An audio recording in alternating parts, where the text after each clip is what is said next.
Welcome to Amateur Redneck Workshop. I'm Harold, and I'm not sure how much progress we'll make this week, but we're going to make some more and get further to the goal of finishing this belt grinder before the end of the year.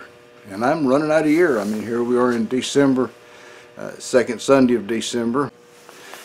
At this point, I'd like to point out to you that if you don't want to hear a gross, tasteless, and disturbing story, you need to fast forward the video at this point. I'll try and put a little number down below there to show you where's a safe zone past the gross and disturbing story. And believe me, it's crude, totally distasteful, probably has no redeeming qualities. So that's your warning. You have been warned. And therein lies a gross and repulsive story. I guess some of you know I'm getting a dental implant. This side. It'd be good to remember which one. Anyway, they put a screw in my jaw about a week ago and gave me a bottle of antibiotics. And this is sort of about how important it is to be careful with your medications, keep track of it. Well, Friday afternoon late, the wife and I decided to go out for a little bit. So I thought, well, I've got to take my antibiotic before we go. So I popped one of those big old pills. And out we went, and I come back and I thought, you know, I forgot to take my antibiotic. So I popped another one. Well, in a couple of hours, Mother Nature kicked me in the stomach, says, you need to run down the hallway to the restroom. So I went down there and just as politely as I said, I made a mess of all the porcelain fixtures in the restroom, at least the important ones. So I cleaned all that up. Took me about 10 minutes. Went back to my little room, and Mother Nature kicked me in the stomach again and says, hey, old guy, you should have stayed down the hall. Well, I didn't make it this time. So, you know, there I was. I messed up all the porcelain fixtures all over again, probably worse than the first time around. And I figured out that where you need to be is in the bathtub so you can clean up your clothes and things. And so I got in the bathtub, and Mother Nature kicked me in the stomach 2 or 3 more times while I'm in there cleaning out my pants. So I had the wall to clean, and the faucets to clean, and the fixtures to clean, and then me to clean. And I got out of the bathtub and stood there in the floor, found a couple little towels to sort of dry off on, and I thought, you know, I should have stayed in the bathtub because this might not be over. So I didn't realize how much this had took out of me, although it was all over the bathroom, but it had taken more out than I imagined. And I was all shaky and weak, and when I tried to get in the bathtub, I just fell out in the middle of the floor. Not passed out, but, you know, fell down. I don't know if I hit on my back or my front or my side, but I do know my back's sore. And the boss lady heard this downstairs, and she come up and descended on me, you know, like an angel from heaven. She got me all dried up and cleaned up and made me a bed upstairs, and I told her, well, I need to maybe sleep in the bathtub. So she threw some stuff in the bathtub, me to rest my head on and stuff, and I discovered that I couldn't sleep in the bathtub. My back hurt too much for that. So she bounced me back down the hall and put me to bed for the night, and everything, you know, was lovely from there. But then I spent all day Saturday unable to eat and shivering with cold that wasn't really there, you know, but I felt cold all day. And so she convinced me that I probably wasn't in any condition to spend 4 or 5 hours out in the cold at the Steel Challenge today. Now, this is the first time I have purposely missed one in 2 or 3 years, and kind of disappointed in myself for letting this happen, but there you go. Alright, on a more pleasant note, we've sold 18 t-shirts so far. That's probably about 17 more than I really expected to sell. And I think that's going great. That's going to fund a lot of the next project, or at least some of it. And if you still hadn't got a t-shirt for you and all your family and your neighbors, I'm still going to have the link down below. Okay? And I hope that I got the little time right. I'm going to put a thing in at the front of the video, you know, to tell you how far to skip forward. You can miss the gross stuff if I can remember. Hopefully I'll do that. But anyway, now that we've got that done, I was watching Smarter Every Day on YouTube today before I came outside, and this guy showed the shock waves and everything of a projectile leaving a rifle barrel, you know, through a suppressor and unsuppressed, and showed all this and all the dynamics of it. It was pretty interesting, you know. But and I remembered when I used mine that it sounded like there was a little foof afterwards, you know. And sure enough, it's still letting out pressure even after the projectile leaves the suppressor. So I thought it was pretty interesting. Alright, now enough of that. Let's get on with the video. Okay, so we're up to the part where we're supposed to make the hinge for the belt tensioner. This is supposed to be made out of a drawn over mandrel piece of 3/4 inch tubing. I don't have that, so I'm going to make it out of a solid piece of metal and just pour it. This piece, I may have made this last week. I remember marking it up. I might have made it Friday or something before all the excitement started. I just don't really remember.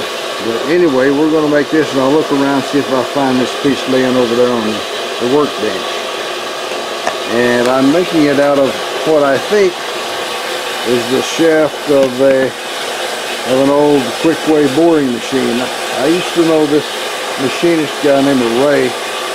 He used quick-way boring machines in his shop. He bored a lot of engines and cylinders and things. And sometimes I'd go by and talk to him and just get a little advice. And sometimes I went by to talk to him just so that I enjoyed talking to him, you know. I'm sure that didn't help his bottom line a lot. Some idiot standing around shooting the bull with him when he was working. But he was real nice about it. He had a couple of Indian motorcycles back in his garage there that he told me he was going to fix up any day now. And he had an old hit-or-miss engine out front. I think that's when I started being fascinated with those old engines. Anyway, let's get on with the cutting and chuck this thing up and cut us out part of the hinge. I listened to Adam Booth say that I should use the circles in the chuck to true things up. So using the circles in the chuck, look how close I've got that thing right there. I haven't even put the indicator on it yet. I just ran everything in equal amount on the circles, stuck that guy in there, turned each crank in equal amount until they all met up. And I bet I'm within, I got to be within 20 thousandths or so. So let me go ahead and finish truing that up, and we'll get on with boring holes in it and such stuff. I know how easy it is for you to say, yeah, you could just say it was that close, but I thought I'd show you. Manually putting it in, just lining it up by the circles, and then counting the turns on the chuck wrench. That's not bad. Well, I don't know what was the cause of it, but every time I tried to cut and forge the chuck, my tool bit is starting to dig in. I don't know if it was set loose. I tightened everything more than once, but if I made much of a cut at all, it would start to dig in after I got done with it. It would start rolling up a roll of metal in front of it. So I'm cutting back away from the chuck. That seems to be helping a lot.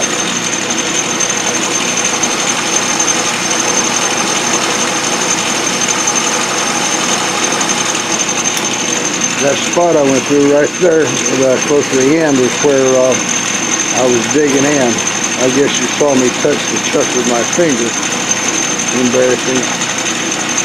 Jeremy says I need a 3/8 inch hole in here, and so I'm going to do it in 2 steps, and we'll see if that doesn't keep us very near to the center of it.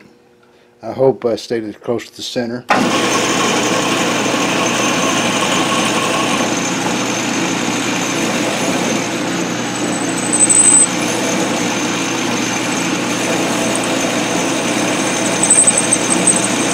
Considering the chips are coming out unequal on one side, I don't know. Probably consider spinning in a circle and drill me a hole that's oversized. I hope, instead of being a hole that drifts off to one side. But then maybe the next drill bit will straighten it out. We can always be an optimist.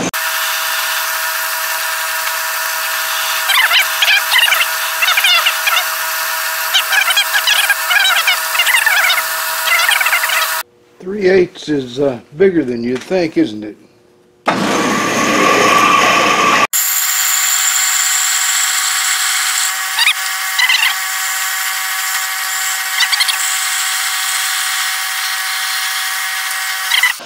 So, probably in 3 inches enough for 2/10 that I'm going to remove, cutting it off with a parting tool. So, on to the parting. And now it's parting at all times. I've used the 4-pound before. Parting is such sweet sorrow.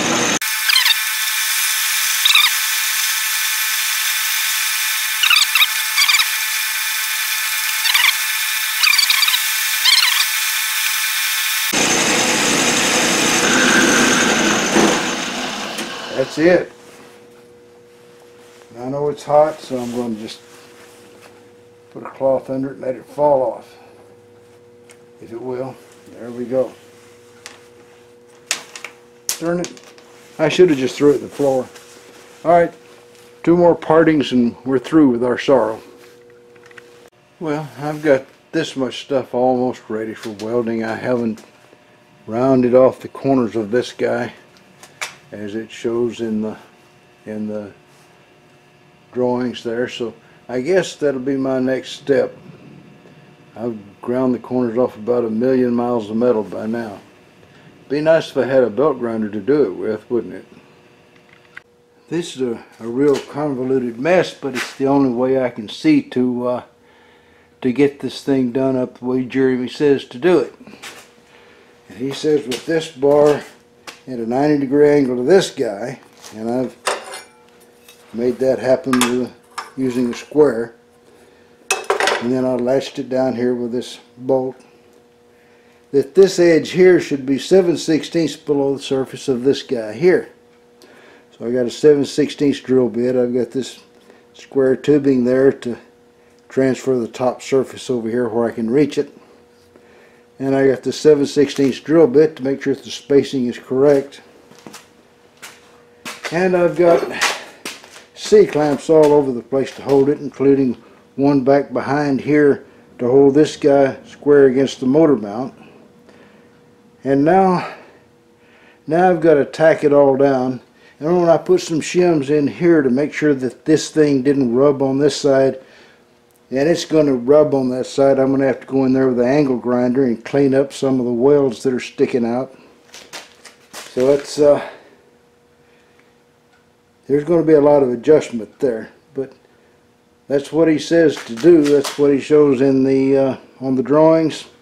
I've looked at it 2 or 3 times and I'm pretty sure I'm right. So my next step is to try to tack all that down. I bet it took me more than a half hour just to get that all lined up right there, so it wasn't crooked or falling apart or anything. Well, that's all, folks. Y'all try to subscribe if you're not already a subscriber. Leave a comment if you got something to say, and above all, remember, keep on keeping on. Bye now.